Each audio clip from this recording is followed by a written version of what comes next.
1st, 2017, which brings our attitude for the day in numerology to a 7 and our total overall temporary vibration to an 8. What that might look like for most of us is that on the attitude level, we might find ourselves thinking more intensely or more specific, more strategic, maybe a little more intense. Things may be in depth. And we might find others doing that. On the low end of that energy, people might be a little short-tempered, a little removed, a little more to themselves. Unfortunately, it may be a little more selfish. For the community, will probably be more business-oriented or structured. We might find ourselves feeling like we just can get more work done today, or we need to get more work done. We might find ourselves on the high end of that energy, feeling really excited or energized about getting organized and getting work done and being specific. And it's kind of nice because the 7 is kind of driving our idea to be specific and on task and in depth. And the 8, which is that managerial executive energy, is like, this is how it should go. On the low end of that energy, some people might be a little bossy today, but we're going to hope that things turn out on the higher end of that. So we'll go over our hack for the day, which is a fashion hack. Our topic of the day is defining, and we'll take a trip to the gym and maybe work on some stunts. And what does it mean to define? And obviously most of us know that definition. The definition says, the act of defining or making something definite, distinct, or clear. The formal statement of the meaning or significance of a word, phrase, idiom, etc. The conditions of being definite, distinct, or clearly outlined. Optics, sharpness of the image formed by an optical system. And that's true about define, what it means to define something. But in design, what that looks like actually is discovery, also in a way, for design. Discovery in defining something. And it's meaning when we look at something, we come up with 2 answers. What is it, which is usually clear, and that gives us a definition for its subject matter. But why is it? So the question is, who is this intended for and why? And we're going to go over that, defining a product, service, or system by what it is, who it's for, and why it's for them. For example, a chair. When you look at a chair, I know you're thinking to yourself, duh, for sure, it's a chair, it's for sitting.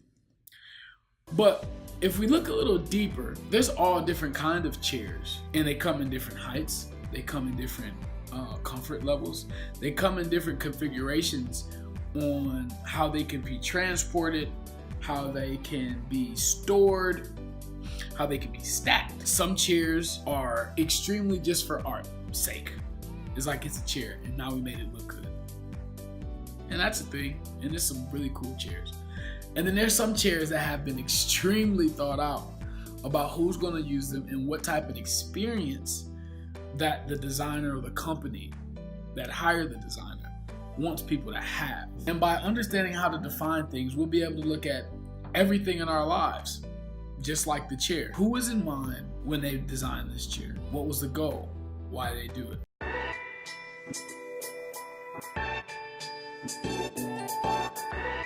So often, if you're a young man like myself, a woman that likes to wear dress shirts, you like a custom look or a custom fit. Sometimes if you buy some off the rack, or if you're like me and shop at the resale shops pretty much primarily, then you often try to buy clothes as close to your fit as possible before you go get them tailored.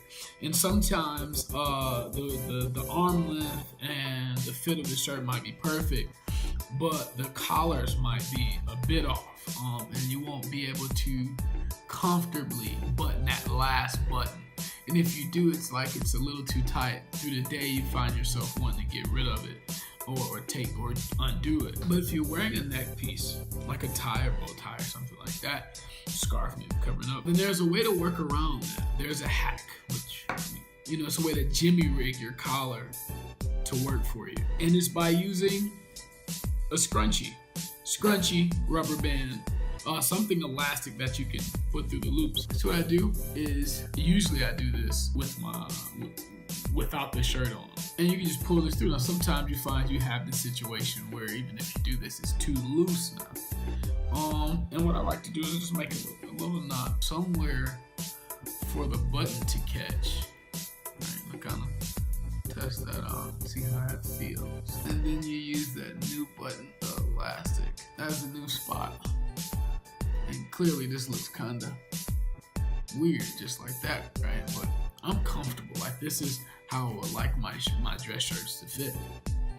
Then after that, it's just a matter of throwing that double Windsor.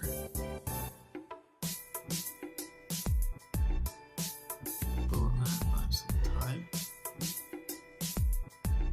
And now you can move around and stuff and not worry about the loose collar, that last button, allowing your collar to shift and have you looking like a poop putt in all out of shape. And there's our hack for the day. We had a problem, which was not being able to comfortably button our last button, and we found a solution with a rubber band. When we look at seating, even bike seating, each bike seat often is not designed with a purpose, a rider in mind, so to say. So if you think about, is this person going to be going for a long bike ride? Are they going for speed, comfort, aerodynamics? Are they cruising? All of these things are relevant in the seating process.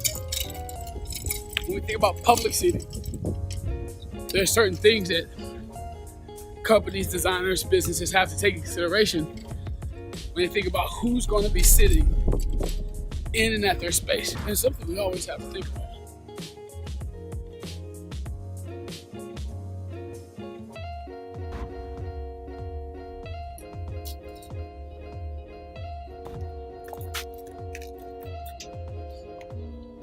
And as you can see, most public benches, different things like that, have proper seating height for the average human being to sit comfortably. Now, obviously, there's some people who might find discomfort, like little people or very tall people, children, but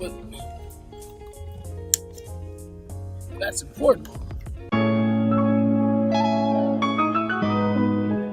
So if you think about seating in public places, like how some systems have been set up to deter or keep homeless people from sleeping in public places, parks, downtown, in front of specific areas that more respectable citizens would not like to necessarily see them. So if you think about, like, most park benches are just long seats. We've now found them with armrests in between. And the argument might be, oh yeah, this is for comfort for the person that's being seated. But it's really to stop homeless people from sleeping there. Or you have the park benches or ledges in inner cities that have the little stops along the way to stop skateboarders from grinding them. Now some of you may feel like that's a great idea and a great design and it solves a need. I'm going to argue, as a design activist, I'm going to argue that that's horrible design, because it is a design, but it's bad. Somebody thought, like, oh, here's a problem. A specific group of people, usually well-to-do to some degree, does not want to see homeless people sleeping or using a public space in a way that they don't want them to, which is sleeping. Or skateboarders using a public space for creative ways that was not intended for. That's hate by design. Instead of trying to work towards systems that would help people not be homeless and give them a proper place to sleep in servitude and proper design, we say, well, let's take one of the last resorts that they feel like they have away. That's hate by design.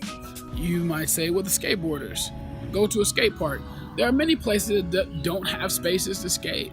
And then a public space is a public space. But in Detroit, we don't have many skate parks. And one of the first skate parks or skate spaces that we have in the city, is a space called The Wig. I remember when I was skating in the city and I started good SBC, there was no one, especially any black kids skating in Detroit. It just wasn't happening.